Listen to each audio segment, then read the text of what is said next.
Presidential spokesperson Harry Roque on Thursday downplays concerns over the possible involvement in Marawi rehabilitation of two Chinese firms blacklisted by the World Bank for corrupt practices. Roque says China's State Construction Engineering Corporation and China Geoengineering Corporation deserve a second chance in the Philippines. He makes the statement a day after the first anniversary of the Marawi siege. The two Chinese firms were blacklisted in 2009 for allegedly colluding with local companies in the Philippines to rig the bidding of road projects partly financed by the World Bank. The World Bank barred CSCEC and CGC for a period of 6 and 5 years respectively from participating in projects financed by the bank. Roque says President Rodrigo Duterte was not aware the Chinese companies were blacklisted. He says since the blacklisting was eventually lifted, the companies are legally able to engage in projects in the Philippines. The Philippines drops 9 notches to 50th spot out of 63 economies in this year's World Competitiveness Yearbook rankings of the International Institute of Management Development. This is the country's largest year-on-year decline over the last decade and the sharpest drop among peers in Asia-Pacific. From 2014 until last year, the Philippines' ranking fluctuated in the low 40s. The WIC ranks the competitiveness of countries based on 4 pillars: economic performance, government efficiency, business efficiency, and infrastructure. The Philippines drops in rank across all factors in the latest rankings. The biggest fall is in economic performance, plunging to 50th from last year's 26th spot. Infrastructure continues its losing streak, now at 60th from 54th. Business efficiency drops 10 notches to 38th, while government efficiency drops 7 notches to 44th. The United States has returned to the top spot this year, toppling Hong Kong. Singapore, the Netherlands, and Switzerland round up the top 5. The House of Representatives asks President Rodrigo Duterte to certify as urgent the proposed Bangsamoro Basic Law. 2 days earlier, the Senate made the same request to Duterte. The passage of the BBL was one of Duterte's major campaign promises.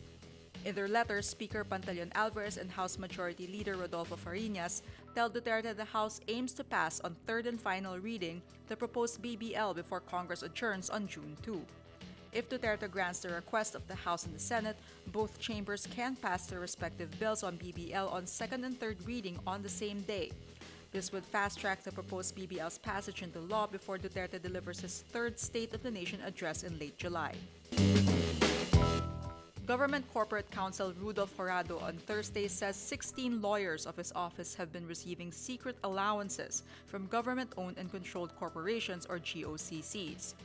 The Office of the Government Corporate Counsel is the statutory law office of GOCCs. Jurado's accusation follows corruption allegations against him by OGCC lawyers the day before.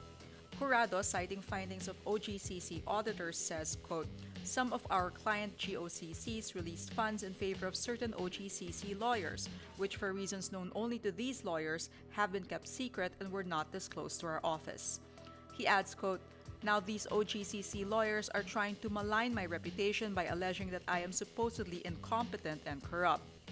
Jurado says some of the extra compensation was more than the lawyers' annual salaries, which is prohibited by the Commission on Audit. He says around 4.5 million pesos in excess extra compensation were received by the lawyers. Jurado also says he instructed the OGCC lawyers to refund the excess amount, but as of March 26, they had yet to comply. President Rodrigo Duterte previously threatened to fire the corporate counsel. An animated film based on an early book by Game of Thrones author George R.R. Martin is set to be produced by Warner Brothers. Martin's The Ice Dragon, published in 1980, does not take place in the Land of the Seven Kingdoms, the setting of his hit series A Song of Ice and Fire. Game of Thrones fans have been eagerly waiting for the 6th book in the series, titled The Winds of Winter, which has been promised since 2012. In late April, Martin said readers will have to wait at least until 2019 to see the book published. Martin has fallen so far behind in his book writing that the hit HBO TV series has already gone past the storyline in the books.